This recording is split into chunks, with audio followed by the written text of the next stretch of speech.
Joe Eldridge, and I have the pleasure of being one of the people who occupy the round building with the flame on the roof that is known around American University affectionately as the Flaming Cupcake, right? You heard that? Now we partnered with the library, which is on the other end of the quad, and I like to think that we, the Case Spiritual Life Center and the library, are the wings of the dove that keep this university aloft. We're holding you up. And it's my pleasure just to say a couple of words. I'm going to introduce Nancy Davenport just in a minute, who is our librarian, with whom it has been a real pleasure to work with her in this social justice lecture series. But today's topic is Columbia. And I know that we have some Columbian students, at least two, right? Maybe more. And Columbia has been in the midst of a terrible, costly conflict, a war that really dates back to the 1960s. It's the longest running insurgency, civil war in Latin America. 3 years ago, peace talks were started with the venue for the talks being Havana, Cuba. The Norwegians were involved. The Americans, the U.S. has actually played a supporting role in encouraging these talks. The situation in Colombia has produced, I think 5 million people displaced. It's the country with the second largest number of IDPs, internally displaced people. More than 200,000 people have been killed in this conflict that has raged on for decades. The United States in the late 90s under the Clinton administration started a war against drugs, because part of the problem has been drugs and illegal narcotics that have been fueling much of the conflict, frankly, on both sides. And I think it was not did not help in moving the peace process along. Put it that way, put it mildly. Now, why is there a peace process? There's a peace process because I think the people grew weary of the war, and it was led by civil society, who put pressure on both sides to come to the negotiating table. And our speaker this morning is a critical voice as a part of that civil society that has started a process of healing and reconciliation in Colombia. And so that's why we're particularly grateful that he has agreed to be with us this morning. And I'm going to turn the program over to Nancy Davenport, our librarian, who is going to say a word about this, the Social Justice Lecture Series. And whatever else she wants to talk about. I love the last comment because it allows me to talk about anything. But I want to thank Joe for also being a good partner in putting this series together. I was relatively new to the campus when I sought the funding from FETSR to be able to do this series. And as you might guess, Joe Eldridge knows everyone on this campus. And so it's been a pleasure to work with him and to pick his brain about how to do this. One of the reasons that this series is important on this campus is that there is a motto for community service here that's called Ideas into Action and Action into Service. And I think you will see that our speaker today embodies those principles. You will hear in his introduction a man of scholarship and a man of learning who has turned very much to a man of action in creating a climate for forgiveness and reconciliation. This is the last in our series that's sponsored by FETSR, but I hope to be able to find funding to continue to do this. And if you've been with us from the beginning, you heard from Sister Helen Prejean, who became famous in the movie with Susan Sarandon portraying her of Dead Man Walking, a woman who was against the death penalty, but really understood the death penalty and what it was when she was asked by a man on death row to be his spiritual counselor. And she has continued to do that during the course of her career, as well as advocate against the death penalty. Our second speaker was Reed Brody, who teaches at the law school in summer session, but he's also the general counsel for Human Rights Watch. And he talked to our students about having the day before been in Europe, advocating and being at a trial as the general counsel for Human Rights Watch, and then coming to this campus to be able to talk to students about the importance of his work and why he does what he does. Our third program was a movie, Red Lines, a documentary on Syria, and I know many of you saw that. That film was actually produced by an AU graduate. Andrea Kalin is an SPA grad who has taken her civic and social policy and turned it into how do I portray this and describe it so other people can understand it. And she does it by being a filmmaker. Our last speaker before this one was Deborah Drennan, who founded a home called New Beginnings. And it's in Detroit, and it's a place where people who have gained political asylum in the United States go to figure out how to start over again. And many of us think that when somebody's been given political asylum, we exhale. We breathe a sigh of relief for them. But in fact, their whole life is starting over again. Many times it means learning new languages, learning new skills, learning how to navigate a different country, learning how to reconcile themselves to the fact that many times they're not able to ever go home again and see their families and their friends. And then we're concluding today with this program on Colombia, and particularly with an advocate and a practitioner in learning to use social justice techniques to bring about forgiveness and reconciliation. This program is sponsored by the Fetzer Institute. And Fetzer was founded by John Fetzer, a man who was an extraordinary businessman in Michigan. And while he was very successful in his practice of buying radio stations and television stations, and he wanted the diversity of opinion. He just wanted to own more newspapers.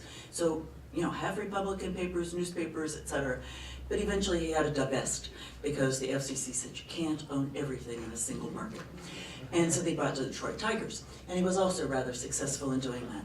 But he found in his later business life that the practices of love and forgiveness and compassion were really lacking in the business world.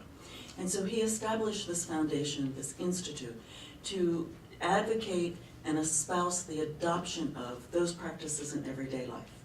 And I am lucky that today my program officer is here, and she knows Father Leonel personally and has gone to Colombia and seen his work in sight. And so Michelle is going to introduce our speaker. Michelle, would you come? Thanks, Nancy.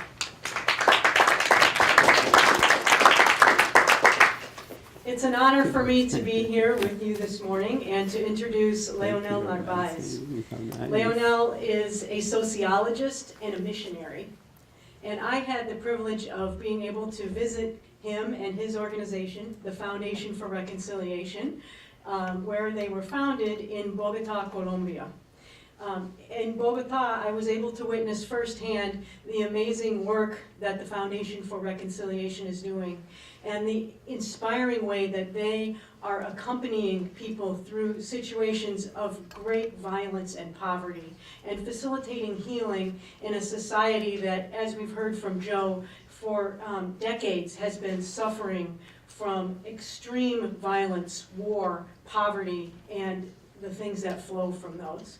The Foundation for Reconciliation accompanies victims, and they have developed a powerful process for helping people to work through the emotional and spiritual wounds and to work towards forgiveness and reconciliation among themselves, among individuals, and communities. And even now, Leonel has taken his work to the national level.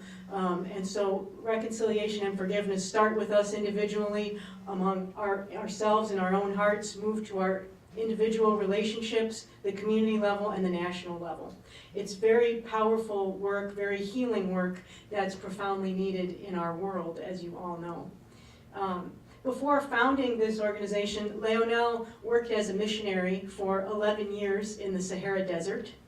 And then he worked as a missionary for 11 years in the Amazon rainforest, where he worked with leftist guerrillas. And this was really the seeds of his current work.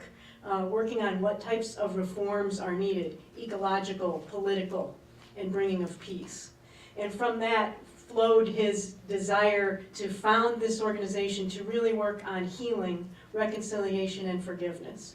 And the organization is dedicated to helping victims find that healing within themselves and their hearts and their communities and their relationships, as well as meeting some of the basic human needs that these struggling and hurting people are facing on a daily basis.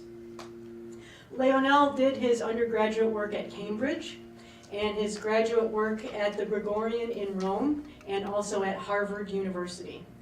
After founding the Foundation for Reconciliation in Colombia, they have spread their work to 15 different Latin American countries, 3 African countries, and they are soon to begin their work in Syria and Libya.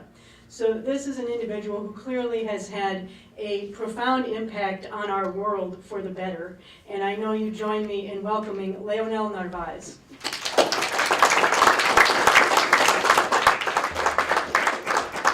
Thank you, Michelle. Thank you.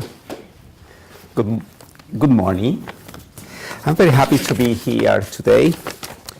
I'm especially happy to know that the American University is the first university in USA with the highest percentage of Peace Corps volunteers. And you know, I'm going to talk about service, about being a gift to others. And I think that's the real secret of life. Mother Teresa used to say that those who are not able to serve are not also able to live properly and happily as we should.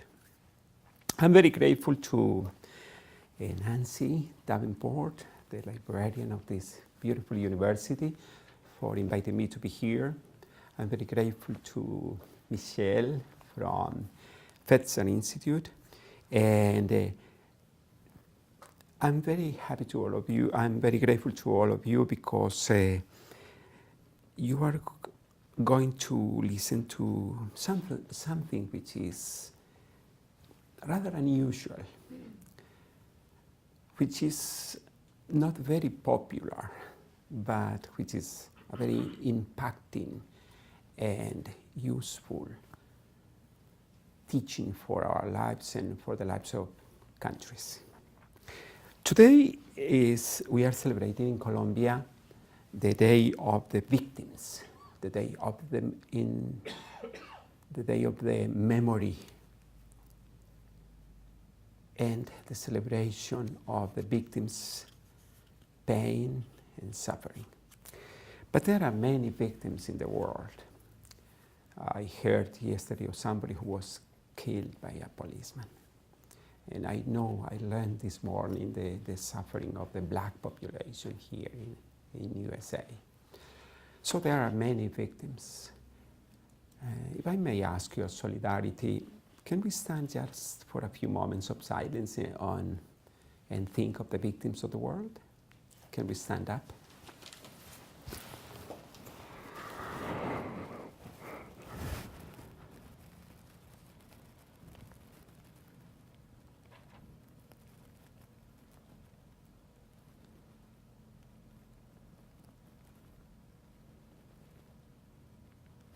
Okay, thank you.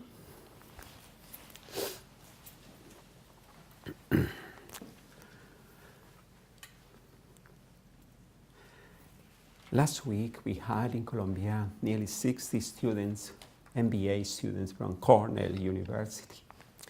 They came to visit our office.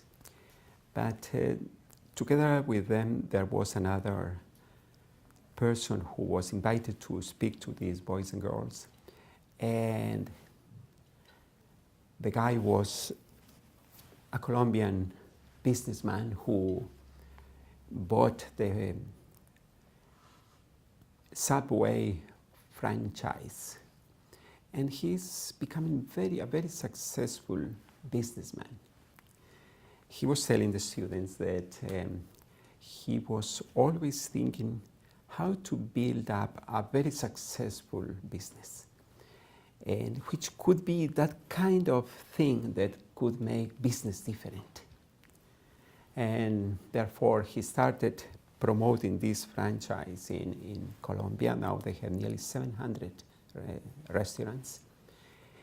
And he said, we decided that the kind of difference of our business is going to be that we are going to give 10% of our earnings to scholarships and for supporting the poor, especially the victims. And you know, the business went on so well that they, after 6 months, they decided to go up to 15%. And nowadays, they are giving 20% of their earnings to Colombia. And he was telling the students that the real secret of success of a good business is the capacity to give out to others. And the students were very impressed. After him, I came up with these presentations saying that the real secret of life is becoming a gift to others. So I'm very happy to be here in this university, which proclaims service as a very important pillar of education.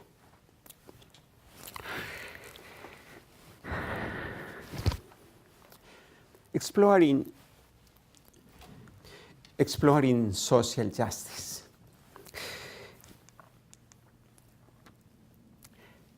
Universal and lasting peace can be established only if it is based on social justice. Now, this is a statement which is common not only to the International Labor Association, but to many others. Without social justice, there is no lasting peace. In this reflection, I'm going to underline the concept that I have already mentioned, which is the deepest meaning of life is becoming a gift.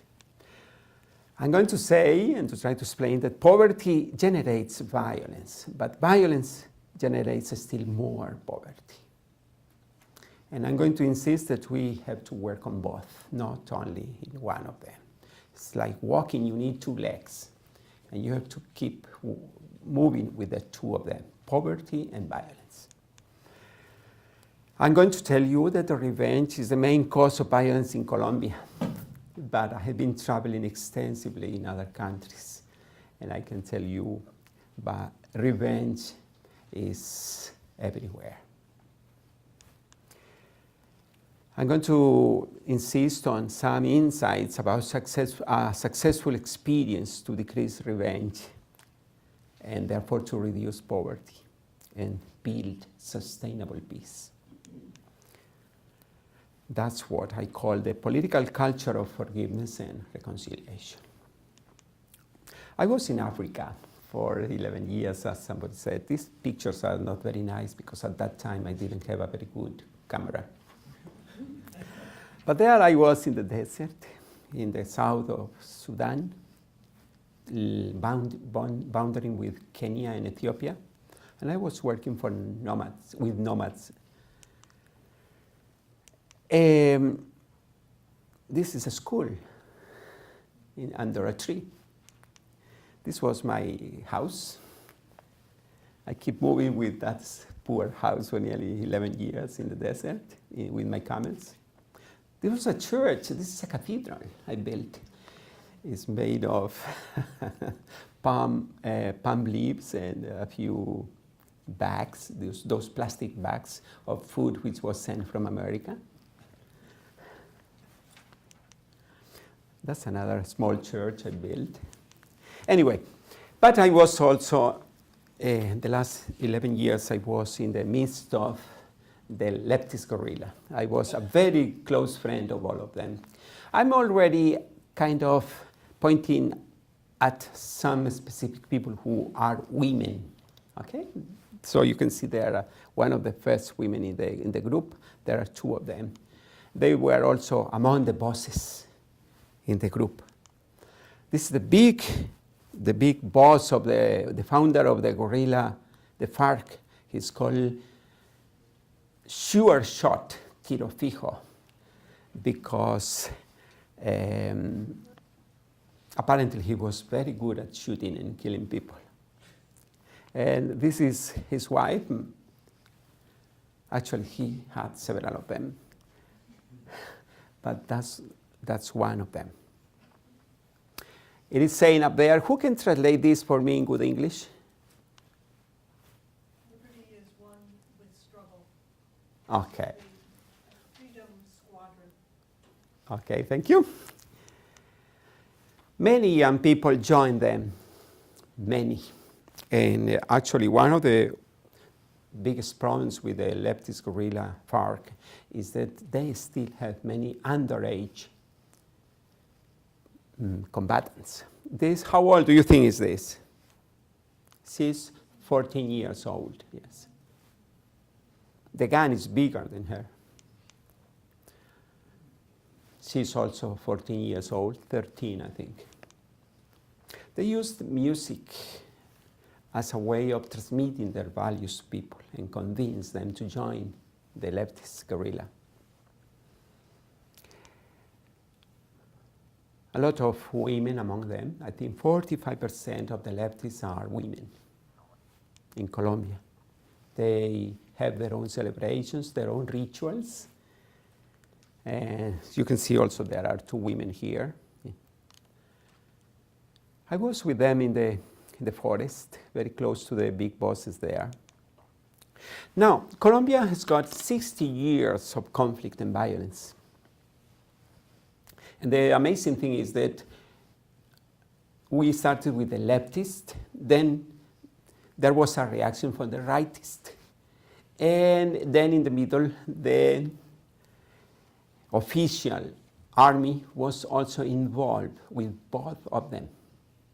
And now in Colombia, fortunately, we, after 60 years of fighting, we have come to a table in Havana, Cuba, and fortunately, they are recognizing that there is co-responsibility in whatever they did, both from the right, from the left, and from the official government.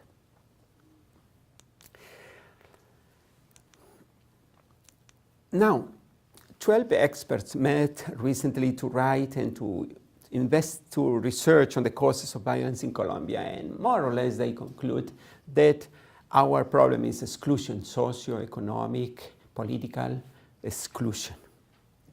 But my additional thesis is that at the very base of the conflict is a collectively accumulated anger and hate, which has not been yet transformed. One of the worst things of our leftist guerrilla and the rightists and also the army in Colombia is that we came to the conclusion that everything can be solved with arms and violence. And that's so far the worst and most difficult problem we have to solve in Colombia, that everybody, nearly 46 million people in Colombia, think that everything can be solved with arms.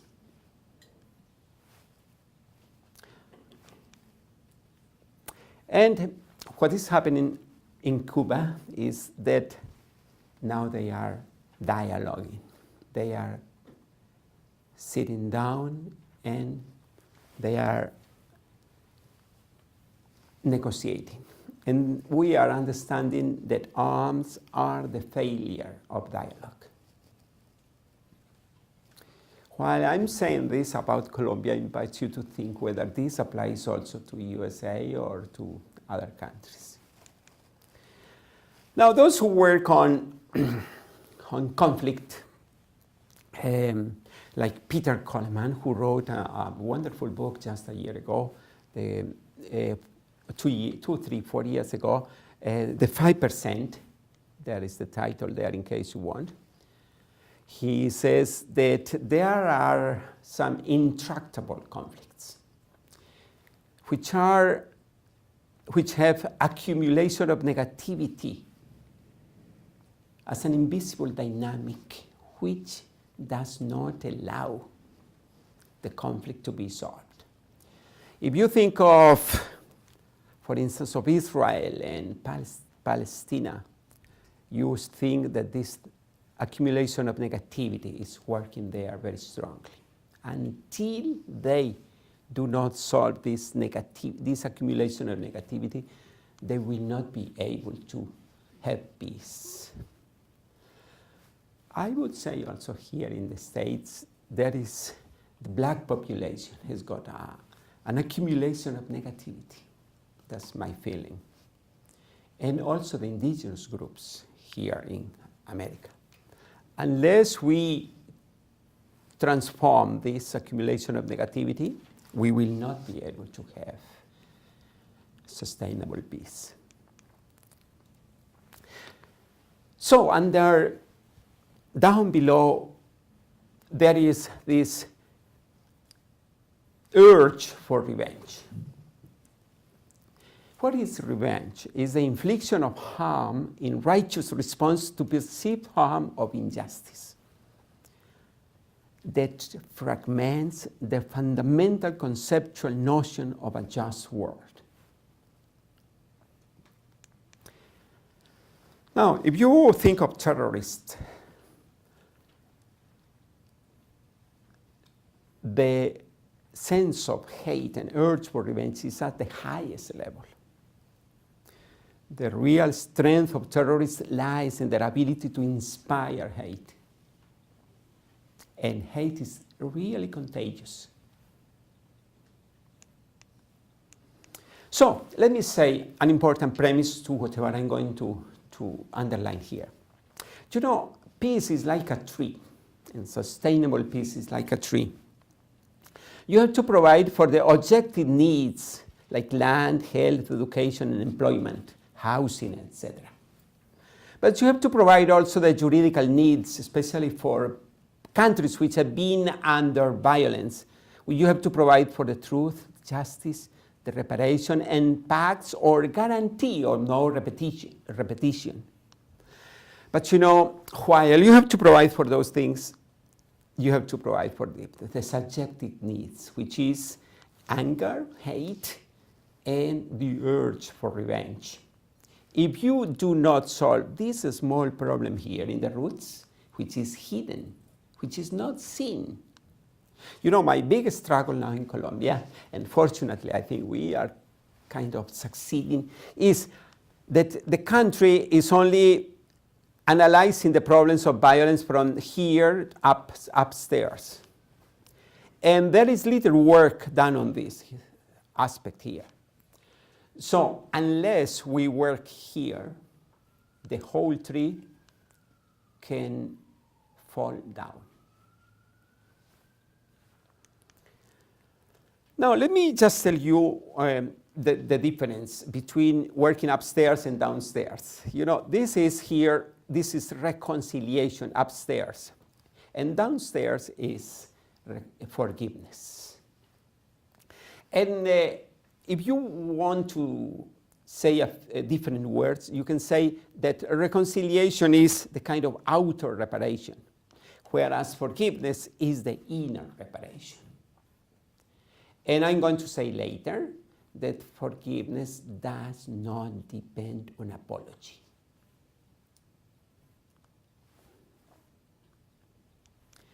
Now, let me tell you, let me show you this data about Colombia. These are the data of last year. You know, the main motivators for homicides in Colombia is revenge. This is revenge. And if you put together revenge and fights or discussions, you get 74.9 of the homicides in Colombia are happening because of the urge of revenge that people have.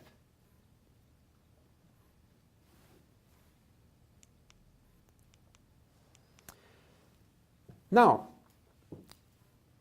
we thought in Colombia that the best way to solve that problem is to increase our army. So we have the second most biggest army in Latin America after Brazil. We got nearly 500,000 people in our army, costing us a huge amount of money. I'll show you. It's nearly 10.5% of our GDP. But amazingly, you know, in the last 5 to 8 years, 53,000 ex-combatants have laid down their arms, and they are now working under the DDR, the disarmament and the reintegration program. We calculate that there are still 15 to 20,000 people still fighting. But you know, this is amazing that there are already 53,000 people who left their arms. Now, I want you to see how the problem is not only a Colombian problem. I'm going to show you the Global Peace Index of 2014. And out of 162 countries, this is the ranking. As you can see, these countries in Latin America are quite well positioned in the ranking. But if you go to these ones, you can see those in red. The ones in red are the ones which came recently from negotiations and from, let's say, from getting kind of peace in their countries. Now, one of the amazing things for me is that, for instance, South Africa, which is a very prominent case, and is put as an example of sustainable peace, is not. Can you imagine, out of 162 countries, South Africa is nowadays one of the most violent countries in Africa. Now, if you go and see, okay, and of course we got the cases of Honduras, Guatemala, Salvador. But if you go to, for instance, Colombia is 148. But you know, Israel is 149, and of course the last one is Syria, okay? But you know, think of Rwanda. Also, Rwanda is another prominent case on peace achievements. But you know, Rwanda is a very violent country nowadays. You know, either Rwanda and South Africa, they just signed the peace agreements 25 years ago, but still they are one of the most violent countries in the world. Why?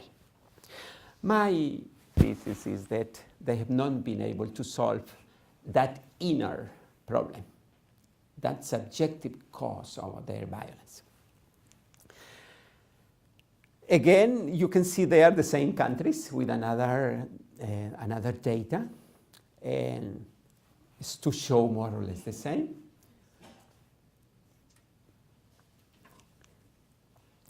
Now, the most violent cities in the world, out of 50,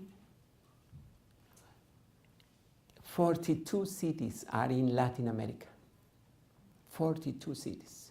And let me tell you one thing. Latin America is the most Christian continent in the world. What is happening to our Christianity?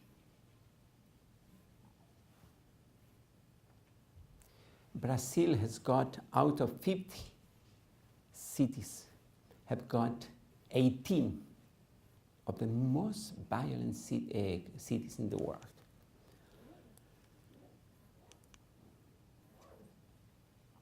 Colombia has got 5 of them. Now, very quickly, the total cost of violence, according to the Institute of Economics and Peace, is $9.5 trillion. The cost of violence containment is this.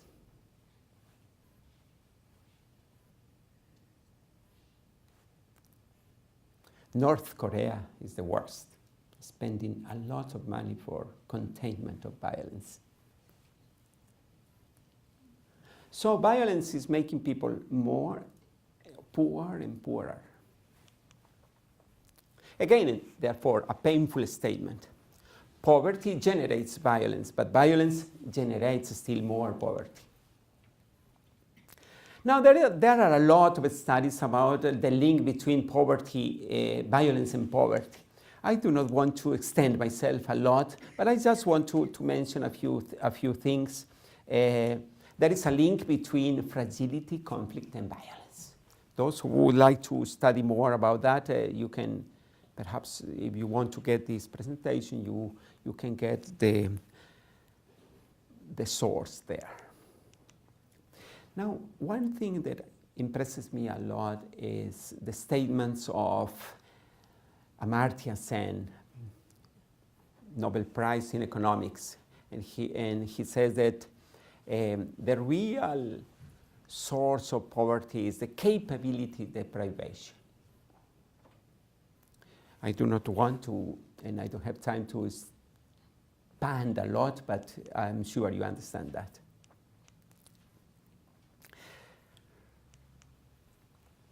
I keep saying in Latin America that a poor person with anger is twice as poor or poorer.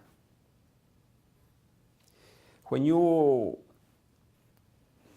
meet victims of something, they always say that they feel themselves curbed by a heavy load in their backs, and they only see the past behind, their past behind. It seems that they do not have any future. Now, what is sustainable peace? Sustainable peace is just simply the capacity to solve problems without violence. Let's say the capacity to solve things with cooperation and dialogue. That's all, as simply as that. When experts speak about sustainable peace or durable peace, they mention 8 pillars for durable peace. They speak about a well-functioning government, which provides good services, health, house, education. There is a fair distribution of wealth. There is freedom of expression. There are good relations among neighbors. There are high levels of social capital. There is respect for others' rights. There are low levels of corruption, and there is a good business environment. You know, at least these 3 of them, these 1, 2, and 3, they kind of point out at what I'm trying to say with the political culture of forgiveness and reconciliation. The good thing about this political culture is that it facilitates the individual motivation for personal reconstruction and a social holding environment for peace. That's why we have to speak about forgiveness, a culture of forgiveness and reconciliation. Now, what is forgiveness? Let me go and refer to an expert. This is Robert Enright. Robert Enright says that forgiveness is the willingness to abandon the right to resentment, the negative judgment, and the indifferent behavior.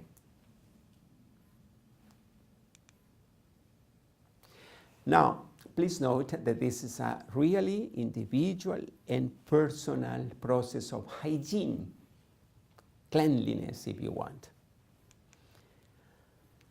Now, what you have to clean is this. When you are offended, normally you are angry. And unless you do not curb this anger, you immediately jump to resentment. And you keep resenting, remembering. And in less than minutes, you just feel the urge for retaliation.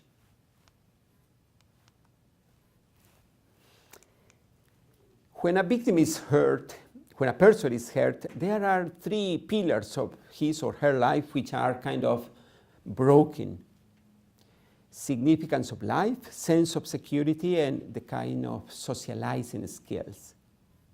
That's what Amartya Sen also calls the capability deprivation. What is not forgiveness? Forgiveness is not forgetting. Nobody can forget. It's not avoiding justice. Is that not required encounter with the offender? And in fact, there could be forgiveness without reconciliation, but not the opposite. Forgiveness is a new narrative. You change the way you see things. It's a narrative turn from retaliation to compassion. And I can tell you, living for the last 15 years with victims, that it is indeed possible. Victims who are able to forgive, they are able to move from retaliation to compassion.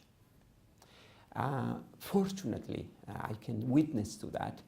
In Colombia, at this moment, we are not only having thousands and thousands of people forgiving, we are having millions of people.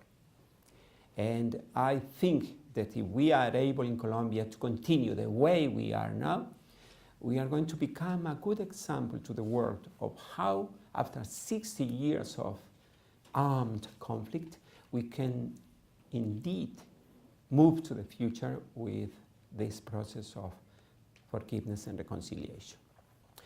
I'm not denying that we have to provide for the other objective and juridical needs that I was showing with the tree of peace. What is compassion? Compassion is moving from the archaic brain, the kind of wild brain that we have, and to move to the kind of evolution, spiritual, I can say this here. I feel comfortable to say here, to the spiritual brain. Now, why do you have to forgive? Because of the dignity of the offender.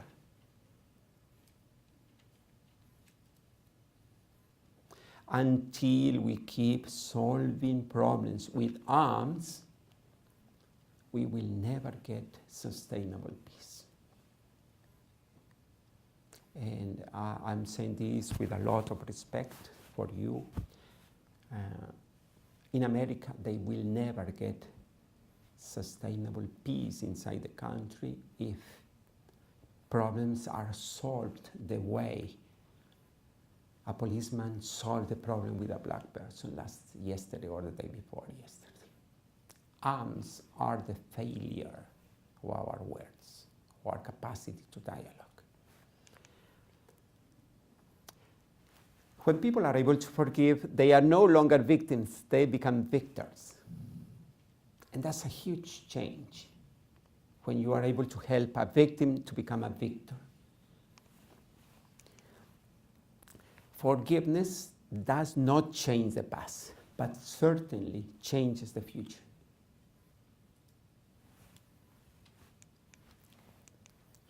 There are two myths that we have to overcome.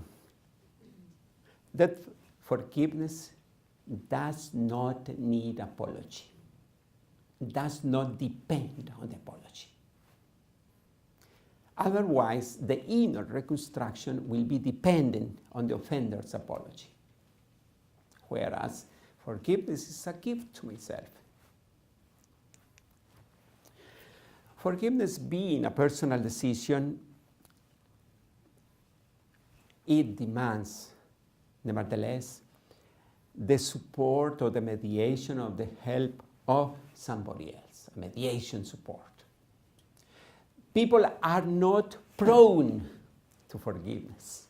We are not prone to forgiveness. We are very prone to revenge. And this is why we have to push people to forgiveness.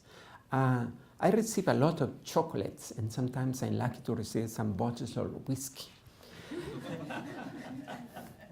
Because, people come to say, gosh, I am so grateful that you helped me to forgive. In Mexico, I go often to Mexico. Actually, next week I'm going to work with the victims of the boys and girls who disappeared, the 42 boys and girls who disappeared in Guerrero, Mexico. I'm going to work with the parents of those young people. And I already told them that if they do not forgive, they are lost. They have to keep demanding justice, reparation, truth, and guarantee of no repetition. But at the same time, they have to forgive. Otherwise, they will be sick very soon. There is a good, there are a lot of studies, and here is somebody from Fetzer who knows very well what I'm going to say. There is a very strong link between non-forgiving and disease. There are a lot of diseases, and there are a lot of very serious research showing that those who are not able to forgive, soon they get some disease. Small disease like gastric problems, or headache, or lack of attention, or heart problems, or very painful things like cancers.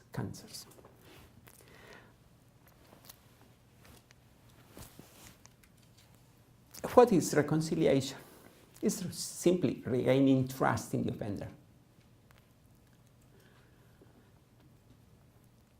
And this is very difficult, especially, for instance, when couples they have been unfaithful to each other. But I can tell you, couples who have been unfaithful to each other, they are also able to reconstruct their relation, their trust. And I can tell you, this is really possible. Human capacity is huge. I mean, we can be heroes or we can be demons. But I think people who really understand the importance of forgiveness, they become heroes. Now, reconciliation demands four basic things, which I already mentioned to you. Reconciliation demands truth, demands justice, reparation, and guarantee of no repetition. And that's why reconciliation, the process of reconciliation, is more difficult than the process of forgiveness. And let me repeat, or let me mention to you what Hannah Arendt says. Forgiveness is not just a religious resource. It has to become a political virtue. Forgiveness is an act of democracy. The person who does not forgive excludes, and that's not democracy. Forgiveness is also a kind of remedy to a big problem of health, which is the contagious problem of revenge. You know, anger and revenge is very contagious. Now, how are we doing that? As Michelle mentioned, we started 15 years ago in Colombia. I was for 3 years in the previous negotiations in Colombia. In 1999, I was participating in the negotiations with the FARC group. And we were for 3 years negotiating, and one night everything failed. And the president of Colombia said, negotiations are over. Okay, for the last 15 years since that, I have been thinking, what was missing in those negotiations there?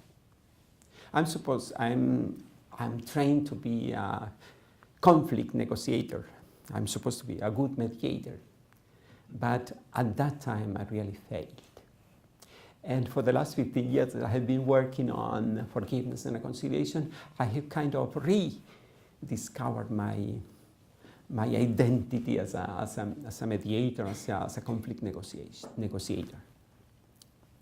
So what we are doing is training trainers on forgiveness and reconciliation. It is a 60 hours training, and we provide to trainers our manuals, our books, and our kind of continuous follow-up. And therefore, at this moment, we have got trainers in 15 countries of Latin America and 3 in Africa. Although we have started also in Portugal and Spain in Europe. We have got also another program which is called the Pedagogy of Care and Reconciliation, and we are working in 5 countries, in nearly 20 schools at this moment, transforming the whole way of teaching through the pedagogy of care and reconciliation. And let me tell you that the more we work for care and reconciliation in the schools, the highest the performance, the academic performance of the students. We are having adult leaders in Colombia. We are teaching how to read and write to adults, but through forgiveness. And it's becoming a successful program also. We have got houses of reconciliation. We just hire houses in very violent areas of the cities, and we put there a house with 2 or 3 people spreading the technology of the soul, I call that, which is forgiveness and reconciliation. Some conclusions. I've never been able to pronounce this name properly. Petraeus. Okay. He was recently saying that the crisis in the Middle East is a political Chernobyl.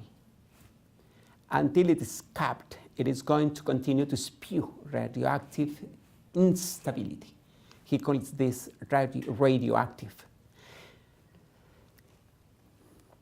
Now, there is a need of a revived political reconciliation. Okay?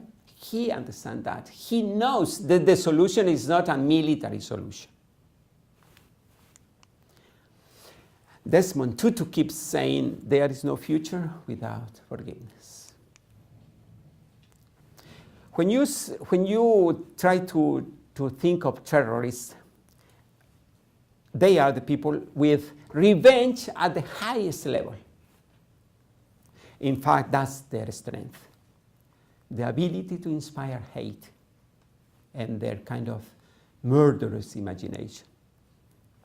And let me tell you the thing which I like most is that, going through all these countries in Latin America, what I find is that women are leading the process. In Colombia, it is amazing to see how women are playing such an important role in this process of forgiveness and reconciliation.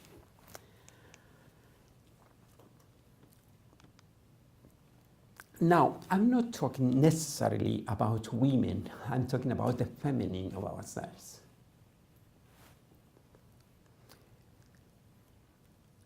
I'm talking about this. When a leftist gorilla, she's called Mariana, when I saw her last, this is the time I took this photo, she was able to lay down her arm and take a baby. That's the future of humanity. If we move from arms to tenderness, to kindness, to care, to future.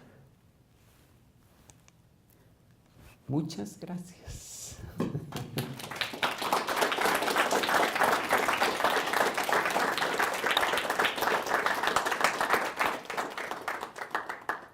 We have lunch waiting for you, but I know you probably also have some questions for Father Leonel.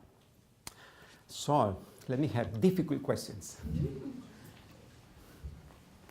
Yes?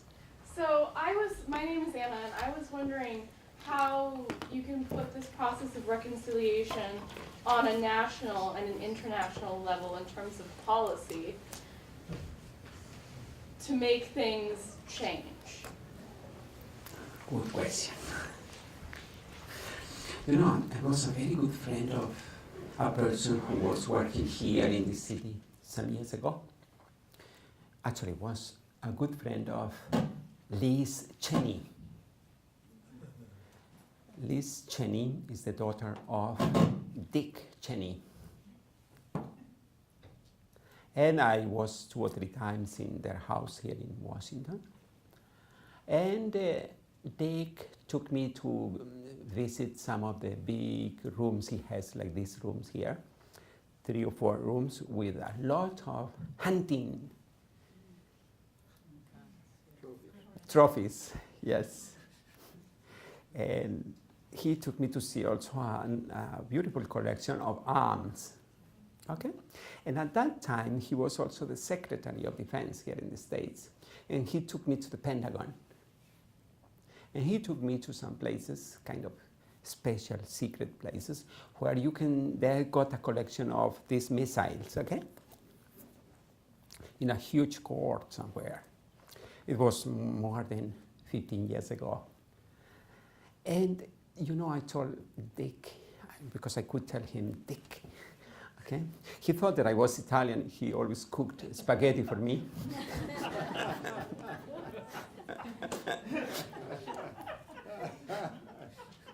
But, you know, I'm proud that Dick kind of cooked for me. I can say spaghettis were fairly good. Although I was living in Italy for nearly 5 years, I can say that he is a good cook. So I was telling Dick, why don't you give me the cost, what's the cost of that missile there? It was a small missile. And he was telling me, you know, that missile is very good, it's very powerful, it's very impacting, he said. And that missile is approximately $18 million. So I said, Dick, you know, if you could give me just the money of one of those which explodes and make a lot of destruction in 1 second, I could do a lot of work with $18 million. And I could help people a lot with a very impacting culture, which is forgiveness and reconciliation. And he said, Leonel, you are crazy. Yeah, you are crazy. You don't understand this wild world. Okay? You know, on 9/11, was it 9/11? Yes. I wrote to him, because we were already good friends, I wrote to him, I said, Dick, why don't you call a meeting of the United Nations and think what to do in this such tragic moment of 9/11? And he just wrote back a very, very quick mail saying, you are crazy, okay? Okay. 10 years ago, it was 2011, was it? Yes. 10 years after the, yeah. All of a sudden, you know, I got a message, a Christmas message saying, Leonel, perhaps you were right. And that's all. He said, Dick, perhaps you were right, Dick.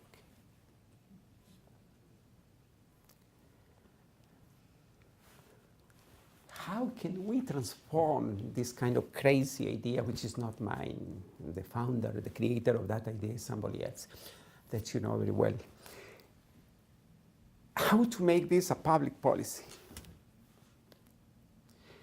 Fortunately, nowadays, we are not using the word forgiveness and reconciliation because it's a kind of an easy word. But we are using healing the wounds of history. And I think that has to become a kind of public policy. I don't know how. The only thing I can tell you is that people are accepting and finding it very useful wherever we go. I'm going, as I said, next week to Guerrero in Mexico, but in 2-3 weeks I'm going to Damascus. We are going to train some people from Syria.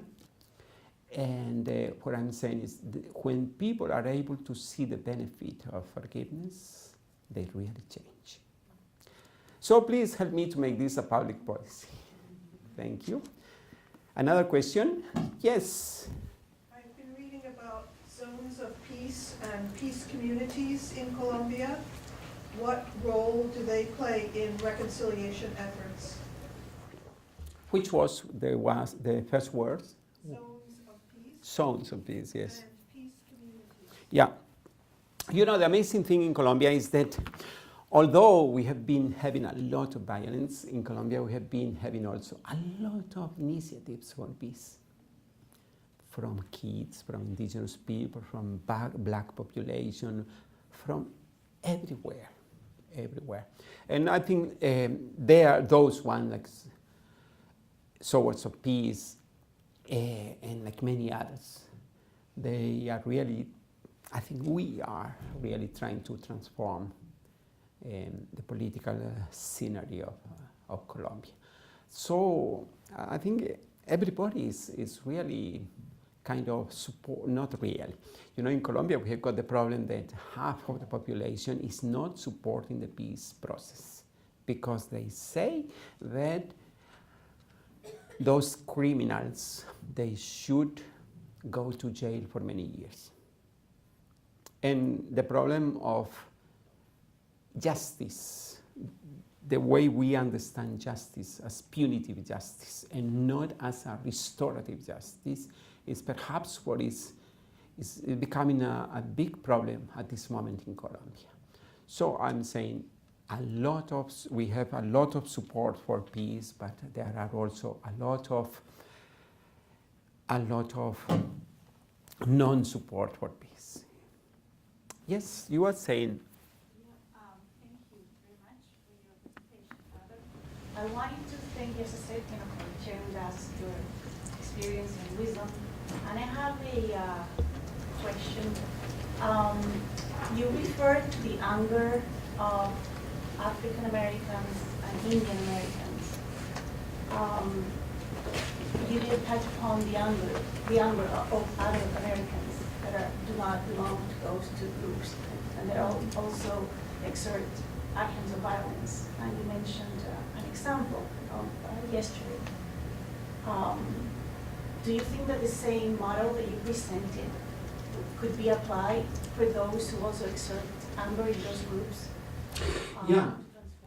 Yeah, actually, I'm impressed that here in USA, we started a few years ago, like 6 or 7 years ago. We brought some of our groups here, and they came from Mexico. People from Mexico came to live in the States, and they are now creating all this and kind of multiplying this training of trainers. And it is, I would say, it is increasing a lot among the Hispano population, okay? With the real American population, we have not been able yet to do a lot of things. Although in Boston, we are now kind of starting some training with a group of churches which are gathered, I don't remember the name, but let's say Christian churches are putting together a program, and we are going to start training people in Boston. I was a student, I have a friend, a close friend when I was in Harvard, and she was doing economics. And she did her PhD work on the question, how is it that the indigenous population in America, regardless the fact that they receive a lot of economic support from the government for roads, schools, health, education, why is it that they still are poor and perhaps even poorer? And she was concluding, she was an economist. Her name is Susan Abadian. She was concluding that there is a lot of hate and anger in their lives. So I would say that here in America there is also a need of the political culture of forgiveness and reconciliation. Yes, another question? Yes? Muchas gracias. Thank you so much for coming today.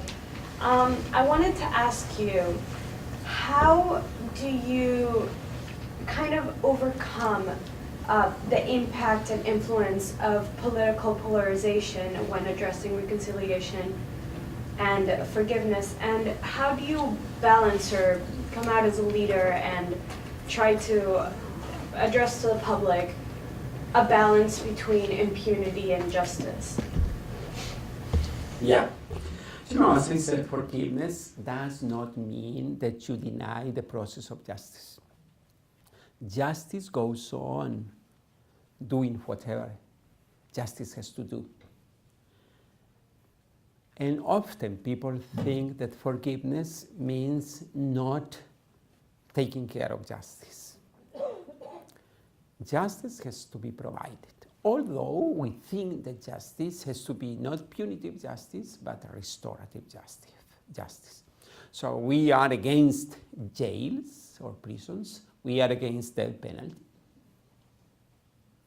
And therefore, the huge difficulty is how to help people to understand the difference between justice and forgiveness. Yeah. And I think that's a process of kind of conscientizing. Do you say conscientizing people? Yes, more and more. You know, the culture of forgiveness is not in our brains. It is amazing that even USA or the whole of the Latin American countries who are very Christian, and Christianity having forgiveness as at the very heart of its inspiration. You know, we are the most violent country, the most violent continent in the world. 42 cities out of 50 of the most violent cities in the world, 42 are here in this continent, with a very huge percentage of homicides and criminality. Yes?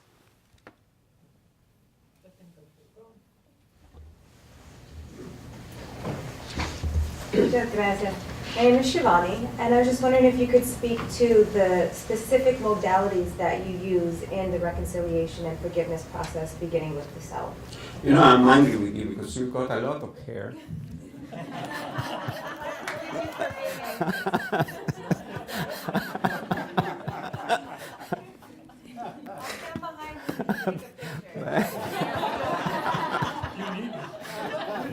Can you? Yes, of course. You know, this is a problem of unfair distribution.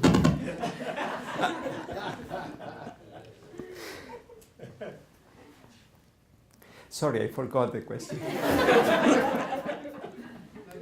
specific modalities that you teach individuals as well as larger communities to reach and achieve the process of forgiveness. Yes, as I said, we train trainers. So when we go to work with the indigenous people, we kind of move them to adopt their own language, their own examples, their own songs, or the way they dance, to apply to the methodology. So, for instance, in Colombia, we got indigenous groups who do not have the word forgiveness and reconciliation, but they have the words like cleanliness and harmonizing. So we don't speak about forgiveness and reconciliation, but we speak about cleanliness and harmonizing the group. We have been even working with victimizers, okay? Because, you know, victimizers have also been victims. And the amazing thing is that in Colombia, when you go case by case, you discover that indeed victimizers before they were victims. And as you know, studies show that a high percentage of victims have been victimized before. Yes, sorry, victimized and been victimized before. So we really, the main effort we do is, for instance, how to adapt forgiveness to a Muslim, an Islamic country. Okay, so we have been adapting our methodology to the Islamic language. And actually for us it becomes easy because what we do is that we give the basic principles of forgiveness and reconciliation to the group, and then we ask them, okay, we have done 60 hours training, now we have to translate this into your own language. Okay? So as I said, our basic program is Schools of Forgiveness and Reconciliation, which is a 60 hours training. 30 hours for forgiveness and 30 hours for reconciliation. And it is amazing that often in cities, big cities like Bogota has got 8 million people, we do the training 3 hours per week. And you know, the program lasts nearly, how many sessions? It is nearly 20 sessions, okay? Every week, one session. And you know, it's amazing that we keep people going happily, and often increasing their presence with their children or with their husbands, and nearly 100% of the people who start, they finish our courses. So we are really, there is no desertion, do you say? Yeah, high rates in our courses. We have got this program on the schools, which is teaching teachers another way of teaching, yes, and actually it's becoming very, very successful. And also, I mean, all this kind of different modalities that we have. I have to say one thing. I'm Catholic. I've been working with a lot of Christian groups, but you know, it's amazing the ignorance that we Christians have about forgiveness. The ignorance about forgiveness. Yeah, you know, forgiveness, being part of social sciences, is being kind of discovered only in the last 15 or 20 years. There are a few important researchers here in the USA. I know one in Wisconsin, which is called Robert and Wright. Another one in here I'm going to tell you the name of the university. It's called Everett Worthington. He's also a very good kind of thinker about forgiveness. But you know, Christianity has got a huge problem with the ignorance of what forgiveness is, being that the heart of the message of Jesus. And I would even say more, you know, the huge problem with Christianity in Latin America is that often we ourselves are not good examples of forgiveness among ourselves, the clergy, and let's say the leaders of the church. So that's a kind of big challenge for Christians all over the world. Yes. Another question, yes? Can you speak about how the creative arts have had an impact on your work and what you've seen in your experience? Profound impact. Art is very important, you know, very important. You know, I think of arts like the creation of a new narrative. And, you know, the way people are, for instance, in some communities in Colombia, the way we are creating songs for peace and forgiveness, the way we are dancing for forgiveness, the way we are painting for forgiveness, the way we are even creating poetry for forgiveness is amazing for us in the case in Colombia. So arts is a very good expression of what forgiveness is. It's like imagining the future or making reality the future. Thank you. Yes? Sorry, please. And seeing the other, the abuser, the victimizer through the color of the art. Yes. You know, we often make an exercise with victimizers, with ex-combatants, and we ask them to paint the person they have killed. And we ask them, okay, you have to become a very good and delicate painter. You are going to paint again the victim you killed in the best way you can. You know, and that's a very impacting exercise because you are forcing them to bring out the best of themselves. And we are impressed of how people are able to bring out of their own heart the good side of their own souls. And they are able to really recuperate the dignity of people through paintings. So this what you are saying is very important. Yes, yes. Can you explain to me how your model of forgiveness and reconciliation is effective in stopping narco-trafficking in Colombia? Because wouldn't you say that you would have to use some sort of force and possibly violence to effectively stop the production and sale of narcotics? Yeah, that's a difficult question.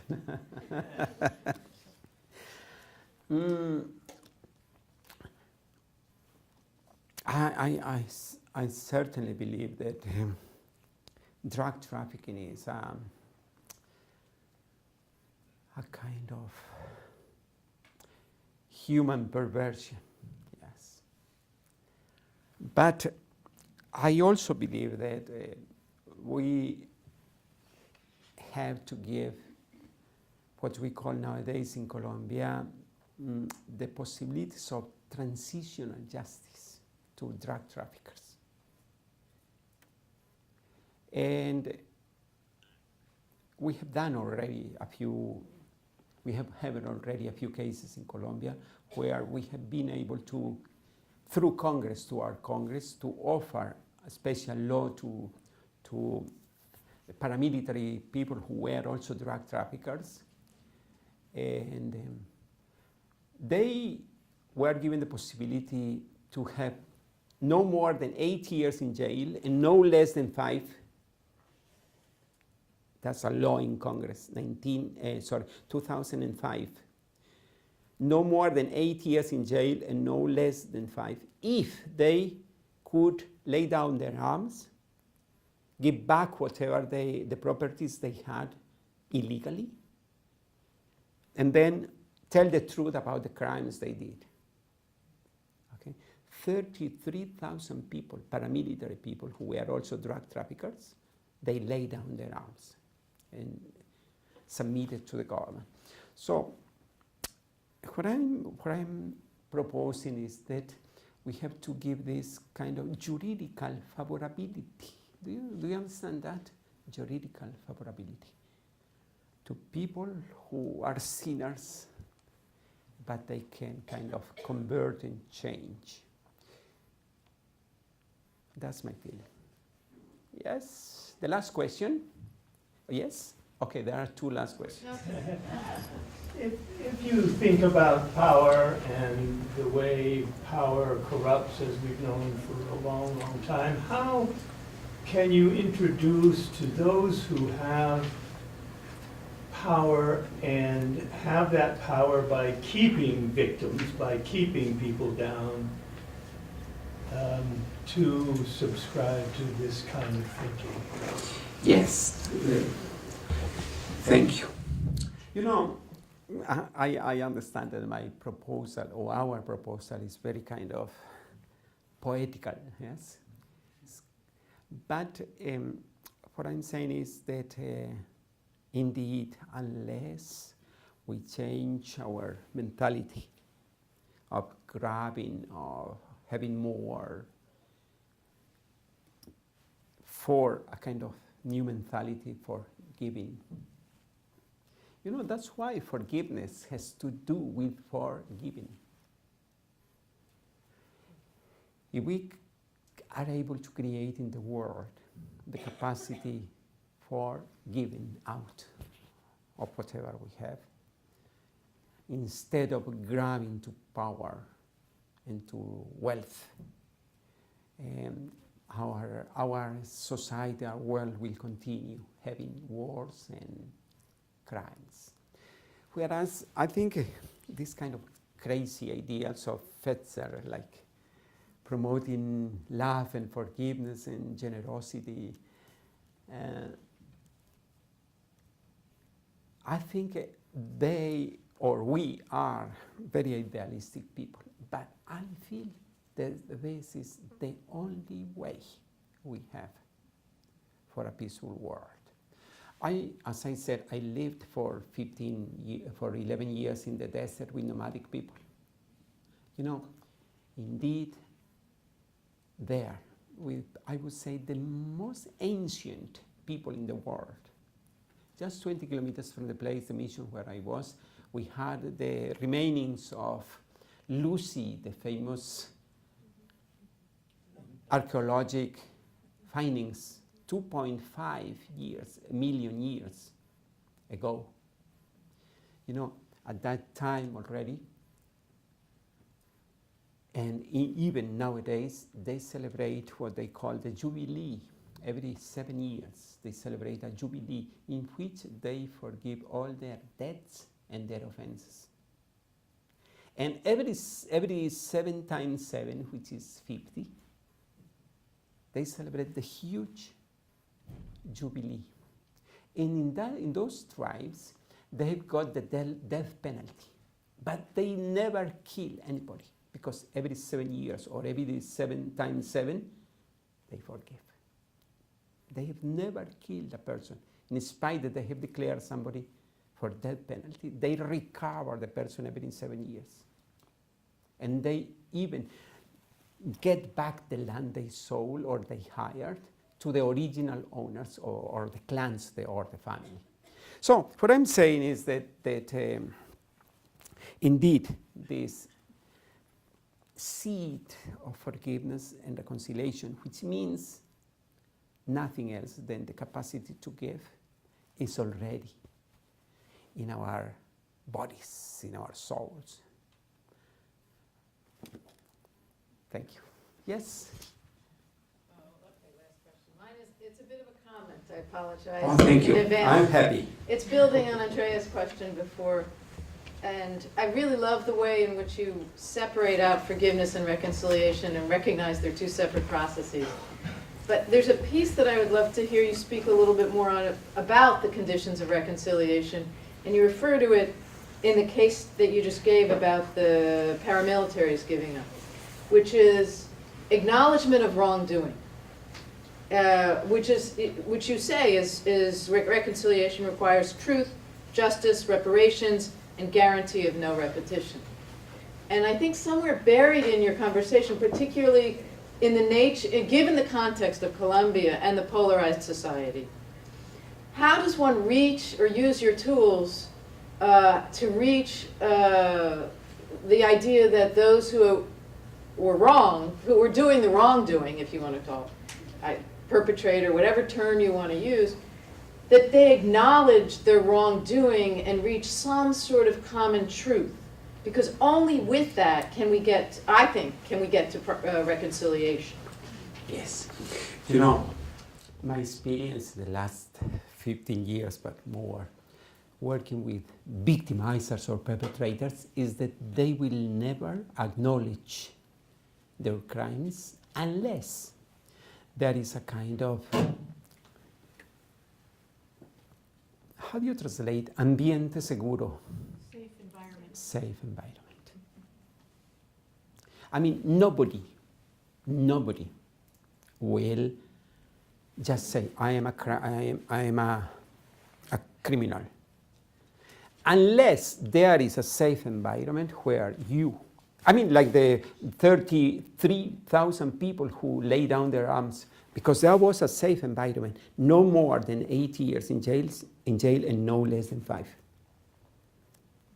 That was a kind of safe environment created by our Congress in Colombia so that people could say their own crimes, confess their own crimes. Okay, you know, one good thing which is happening in Colombia, which I think is really a big turn in the negotiations, is that both the government and the leftist guerrilla are starting to recognize their faults. They came to the conclusion that all of us, we are co-responsible, even ourselves, the population in Colombia, we are in some way co-responsible of this. And you know, we are still on the process of creating that safe environment by which the leftists will be able to confess their truths. In our Catholic tradition, we try always to create a very safe environment for people who come to confession. A safe environment. And people who come to confession, they know that the priest will never say whatever he heard or she heard in future.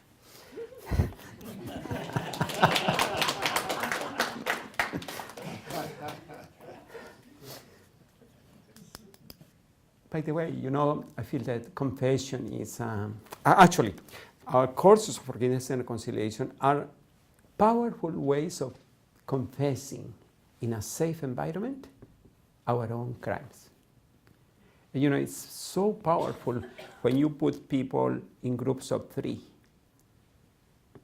how they confess each other the crimes. Even sometimes those who are guiding the course, they will never know what is happening in the small groups of 3. But you know, you see them crying, you see them kind of sobbing, you see them really kind of very involved in whatever is happening there. And therefore, I think that indeed this safe environment will be the only possibility for the leftists, in the case of Colombia at this moment, to confess their crimes. Yeah. And I think the big challenge for Colombia at this moment is how are we going to create a law or a transitional law? I know here are some experts on transitional law, in order for them to recognize their crimes. Yes. Yes.